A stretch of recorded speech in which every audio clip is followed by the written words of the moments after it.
এটা আমার কাশ্মীর সিরিজের 7th পার্ট। আর এই লাস্ট নাইট কাশ্মীরে আমরা ছিলাম এত সুন্দর একটা হাউস বোটে। আর এর আগের কাশ্মীরের ব্লগগুলো যারা দেখেননি তারা দেখতে গেলে অবশ্যই চ্যানেলটা সাবস্ক্রাইব করবেন।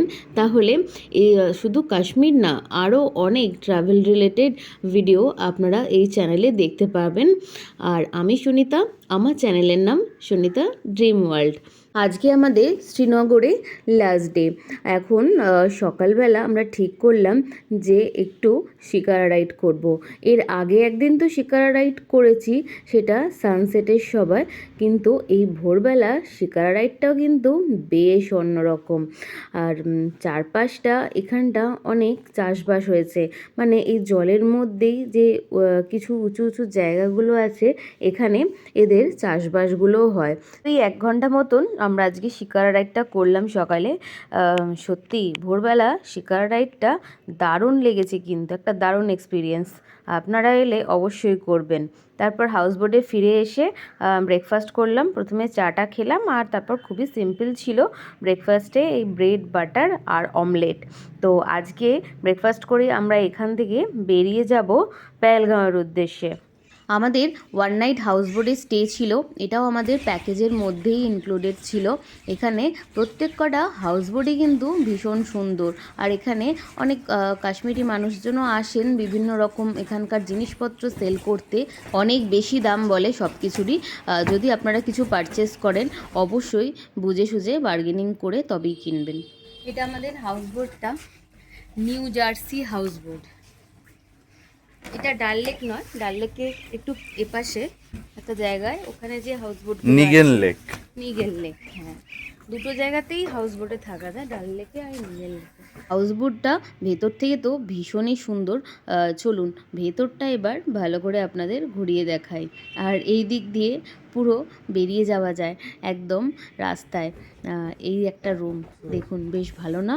একদম পালঙ্ক টাইপের খাটগুলো, আর পুরো উডেন ফার্নিচার, বেশ সুন্দর। আর এটা ছোট্ট একটা ওয়াশরুম। আর হাউসবোটের ফ্রন্টের দিকে একটা সুন্দর এরকম ব্যালকনি টাইপের ছিল। এই হাউসবোটটায় 3টে মতন রুম ছিল। আর আমরা বেরিয়ে গেলাম পেহেলগাঁওয়ের উদ্দেশ্যে। এখানে কিন্তু প্রচুর আপেল বাগানও দেখতে পাওয়া যায় রাস্তায়। আর তারপর একটা শপে এলাম, এখানে বিভিন্ন রকমের কাশ্মীরি জিনিসপত্র পাওয়া যায়। চলুন দেখে নিই কি বলছে। 1 2 3 पीस, बाकी ये पूरा फ्लावर ये वेस्ट होता है, यूजलेस होता है। सबसे पहली पहचान केसर की, ये दिखने में आगे मोटा पीछे पतला, that is the first purity of saffron. Second purity ये लीजिए आप हाथ में, इसको आप आगे वाले दांतों से चबा लीजिए, ये लीजिए चबाइए आप आगे वाले दांतों से। हल्का सा कड़वा, जुबान पे कलर पीला, that is the second purity of saffron.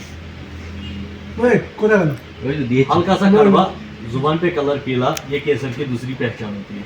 হালকা সা কাড়বা, ये लीजिए मैम, বেশি, হ্যাঁ হালকাই কাড়বা আছে, বেশি তেতো হওয়া মানেই গেল। Good good.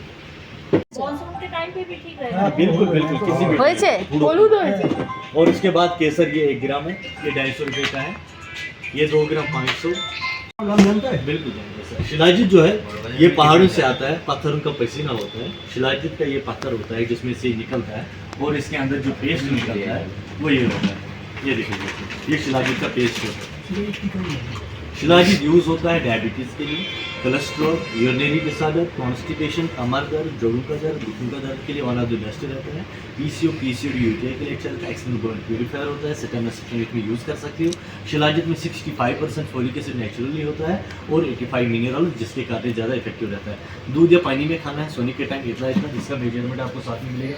आधा चम्मच थाली गर्म दूध या गर्म पानी में डालो, डाइल्यूट करो, पियो 7 दिन लगातार। उसके बाद 1 दिन छोड़ के 1 दिन, 1 दिन छोड़ के 1 दिन यूज़ करना है 2 महीने तक। जैसे कोर्स कंप्लीट होता है, लाइफ में दोबारा खाने की जरूरत नहीं पड़ती है। ये गॉड गिफ्ट है, कोई साइड इफेक्ट नहीं है। लेडी जेंटल्स, बच्चे, बुजुर्ग, इसको कोई भी ले सकता है, इसका कोई साइड इफेक्ट नहीं होता।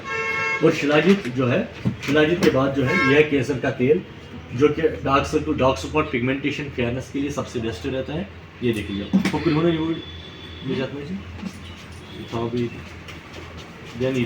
ये लीजिए मैम, ये आप हाथ पे ट्राई कीजिए। इट सैफरन सिरप, ये लीजिए मैम, ये लेडीज प्रोडक्ट ही है, ये अंडरआइज लगाना पड़ता है। डार्क सर्कल हो, फोलिक एसिड कम होता है, ये सेक्सुअल प्रॉब्लम्स में यूज होता है। ये 1800 रुपये का 100 ग्राम है। ये 3,000 रुपये का 100 ग्राम है, ठीक है सर। इसमें अंतर रहता है रेट का इतना। और उसके बाद इसका 50 ग्राम भी अवेलेबल है, इसका भी 50 ग्राम अवेलेबल है। ये सैफरन सिरम है, ये 1850 रुपये का है 30 ml, ठीक है। और कार्ड पेमेंट भी एक्सेप्ट है, आप देख लीजिए मैं सबका क्या पसंद आएगा फिर आपको ड्राई करता है। इसमें कोई उभरने की हमारी क्वालिटी है नहीं। और केसर में आपको ये बताऊंगा एक बार, ये सैफरन का फूल होता है, इसमें से 3 पीस रखिए, अंदर जो क्वालिटी है वो। কেশারটা একটু টেস্ট করে যা বুঝলাম বেশ ভালোই লাগলো, তাই এখান থেকে দুটো ছোট ছোট কেশরের কৌটো পারচেস করলাম। এছাড়া মৌরি, আখরোট এইসব টুকটাক কেনাকাটি হলো। মৌরিটা কিন্তু বেশ দারুণ ছিল, ভীষণ ন্যাচারাল একটা সুইটনেস ছিল, মানে মিষ্টি দিয়ে খাওয়ার প্রয়োজনই পড়বে না, এতটাই ভালো। আর তারপর রাস্তায় যেতে যেতে একটা মন্দির পড়েছিল, যেটা বর্তমানে ধ্বংসাবস্তূপে পরিণত হয়েছে। আর এটা জায়গাটার নাম হচ্ছে অবন্তিপুর, অবন্তিসভাদা এই মন্দিরটা। আর এখানে তো আপনারা জানেনই যে এই ব্যাট ভীষণই বিখ্যাত, মানে প্রচুর এখানে ম্যানুফ্যাকচারিং হয় ব্যাটের। তো ওরকমই একটা আমরা দোকানে ঢুকেছিলাম। এছাড়া প্রচুর কারখানাও ছিল চারপাশে। তো একটা সুভিনিয়ার হিসাবে ছোট এরকম একটা ব্যাট নিয়েছিলাম। এই ছোটোগুলো এই 100 টাকা মতন পড়েছিল। আর বড় ব্যাটগুলো মোটামুটি 400, 500 এরকম দাম বলছিল, কিন্তু জিনিস কিন্তু ভীষণই ভালো। আমরা প্রায় এখন পেহেলগাঁওর কাছাকাছি চলে এসেছি, আসতে প্রচুর সময় লেগে গেল। সকালে কিন্তু খুব বেশি যে লেট করে আমরা শ্রীনগর থেকে বেরিয়েছিলাম তাও নয়, রাস্তায় আস্তে আস্তে টুকটাক ওই দোকানপত্রগুলো একটু ভিজিট করেছি, কিন্তু প্রায় বিকেলের দিকে হয়ে গেল আমাদের আস্তে আস্তে। তো পেহেলগাঁওতে এলে অন্তত 2 দিন হাতে টাইম অবশ্যই রাখবেন, না হলে ঠিক সেভাবে ঘোরা যাবে না। পেহেলগাঁওতে মেন সাইট সিন হচ্ছে এবিসি ভ্যালি, মানে আড়ু ভ্যালি, বেতাব ভ্যালি আর চন্দনবাড়ি। তা আমাদের ড্রাইভার দাদা তো বললেন যে চন্দনবাড়ি নাকি বন্ধ, তাই ওখানে তো যাওয়া যাবে না, কিন্তু আড়ু ভ্যালি আর বেতাব ভ্যালিও যেতে পারবো কি না সে ব্যাপারেও যথেষ্ট সন্দেহ আছে। কারণ প্রায় তো বললামই এখন বিকেলের দিকে হয়ে গেল, টাইম প্রায় 4:30 না 5টা নাগাদ ওই বন্ধ হয়ে যায়। তো কি করব বুঝতেই পারছি না। তো যাই হোক, দেখা যাক, ফাইনালি পৌঁছানোর পর বোঝা যাবে আদৌ আজকে হবে কি না। কারণ কালকে আবার আমাদের এখান থেকে বেরিয়ে যেতে হবে খুব ভোর ভোর, মোটামুটি রাত্রির 3টের সময়তেই এখান থেকে পেহেলগাঁও থেকে বেরিয়ে যেতে হবে। আজকে যদি সাইট সিন না হয় তাহলে কালকে আর করার মতন কোনো হাতে সুযোগই নেই, মানে পেহেলগাঁওটা হবেই না বলতে পারেন।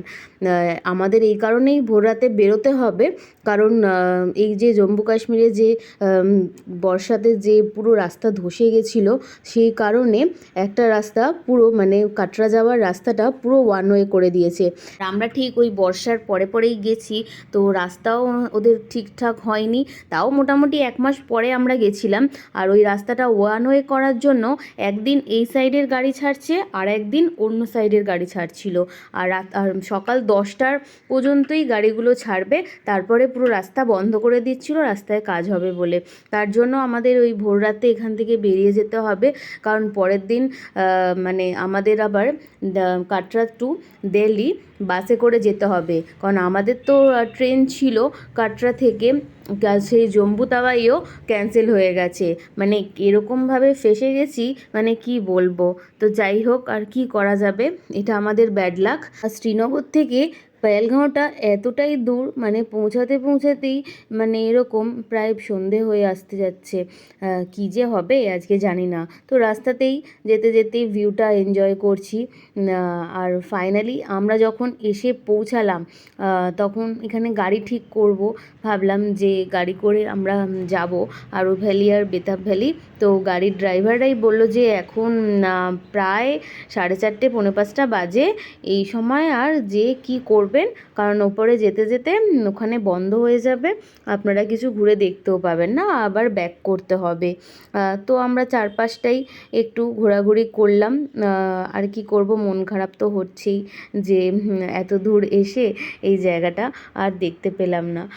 আমার তো দেখা হলোই না, ইচ্ছা ছিল আপনাদের সাথেও সম্পূর্ণটা তুলে ধরবো, কিন্তু সেই আশাটাও অসম্পূর্ণই রয়ে গেল। ফাইনালি কাশ্মীর সিরিজের এই পার্ট তো আমার এখানেই শেষ হলো। আর কেমন লাগলো অবশ্যই কমেন্ট করে জানাতে ভুলবেন না।